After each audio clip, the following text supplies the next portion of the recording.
I want to bring in now in focus Vice Admiral John Fozzie Miller and the former CENTCOM Naval Forces Commander, and just ask you about the military portion of this, Vice Admiral. And welcome to the program, by the way. Peter Doocy is going to stay with us. And Peter, if you have a question, we'll pull you right on screen.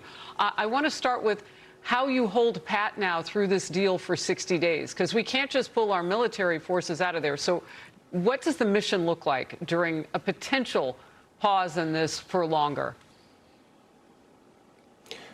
Well, good morning, Harris. Thanks so much for having me. We're going to have to stay engaged in the region, and in particular, of course, in the Strait of Hormuz.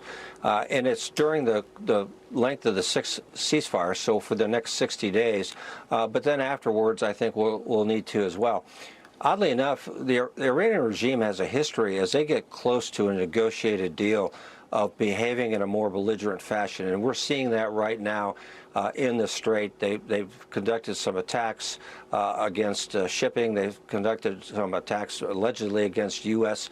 Naval warships, and we've responded to most of those. So it's not surprising to me that they're acting in a belligerent fashion. Even after we get a deal, I think there will be certain instances that happen in the Strait itself that will require U.S. security measures to make sure that the ships that are going through can get through unimpeded. So this is, even though it may be negotiated, we're going to have to continue to be prepared to use force to keep the negotiation on track and to keep the deal in place. Look, I've got this Truth Social in front of me, and this is how we've just learned about all of this from the President of the United States on his Truth Social post. It's lengthy, it's got some detail in it, and this part, I think, jumps out. No money will be exchanged until further notice. Other items of far less importance have been agreed to. I will be meeting now in the Situation Room to make a final determination. Thank you for your attention to this matter, President Donald J. Trump. So that's the bottom, third of this. What does that tell you? Because the U.S. blockade of the Iranian ports has debilitated their economy over there. So the carrot still hanging in the wind is going to be whether or not they get any money. Right. There's two ways the regime can get money, and they're interested in both of them, and we're not.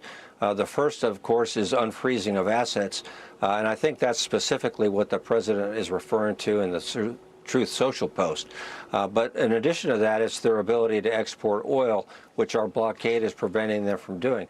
If I understand the deal correctly, they will open up the Strait of Hormuz, and then we will do a phased opening of the blockade and allow shipping into and out of Iranian ports, which would include, of course, oil. I want to get to something that General Jack Keane said, that the United States needs to have enforcement mechanisms in this deal. Let's watch. It's unlikely they're going to change, no matter what deal we put together. At the end of it, they're going to want to recover everything that they're losing and go back to their original goals. So in the deal, and our negotiators understand this, we've got to have the provisions in there to prevent as much of that as possible from happening. The second thing is, we know they're going to cheat. Look at this. Right now, what's taking place, just this week alone, with the violation of the ceasefire in the Straits of Hormuz. Who's doing that? The Iranians are doing that, and we had to react to it. Vice Admiral, I want to get your reaction to that we need to have a mechanism to monitor this, a mechanism of enforcement.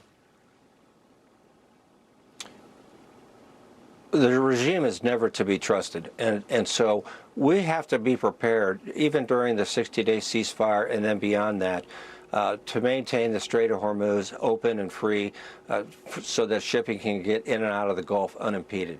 The Iranians from time to time will interfere with that over the next 60 days, and they'll do it after a final peace agreement is settled. They did it before hostilities broke out back in February. So General Keane is exactly right. We have to watch them. We have to be prepared to use force to make them do the things that they've agreed to on paper. All right, Vice Admiral, I just want to reset for all those people who may be tuning in as they head into their weekend. This may be as close as we have been to seeing any actual movement in this. We know that the President of the United States has been waiting patiently to see what Iran would do. And now we know he's in the Situation Room right now. Could be very close to a final determination is what he has just put on his Truth Social. Our correspondent, Peter Doocy, I want to bring you back with any final thoughts. And also we have the Vice Admiral with us. Harris, I would go one step further. This is definitely the closest that we have been to a deal, because we have not heard from the president this thing that he says at the end, that other items of less importance have been agreed to. To date, it has basically just been, these guys are giving us the runaround. We might call the bombers back in. Something else to note here. President Trump says that no money will be exchanged. When he ran for president, he was a big critic of this Obama-era Iran deal, and he talked a lot about pallets of cash on the back of a plane that were taken somewhere for the Iranians to get it. We don't know if no money exchanged, though, means that no money will be unfrozen, because as a result of these Iranian sanctions, the U.S. sanctions that we've put on Iran, there are tens of millions of dollars in various accounts all over the world. It adds up to billions, and the Iranians really want that unfrozen. We don't know if no money will be exchanged means that all of that money will stay frozen, if they are being intentionally specific or intentionally vague, but that remains to be seen. And you were giving us kind of the lay of the land of the daily briefing that he gets, not the daily briefing, but the yeah, the president's daily brief, his intelligence his daily briefing, brief, yeah. his intelligence brief. Thank you very much. And how that would be different in the Oval Office, not impossible, but different with all the people assembled. So he's in the Situation Room. If you'll just relay that for us before we go to break. Yes, the Oval Office, when there is not a press corps in there, is a secure information facility, but it doesn't have all of the feeds and all of the screens and all of the live maps connected already the way that the Situation Room downstairs does. So they could set all that up for the president in the Oval Office. It would make for a nice photograph, but everything exists in the Situation Room for a situation just like this. He can beam in the CENTCOM commander wherever it is that he is speaking from. He can beam in somebody on a ship who is dragging something, trying to make sure there are no mines in the Strait.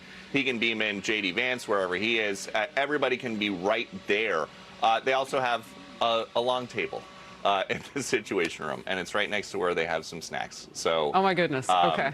Yeah, you had me on the hook until that part. I was like, okay, yeah. we're in it, and now we're snacking. I want to thank both of you, gentlemen. Peter, thank you for your great reporting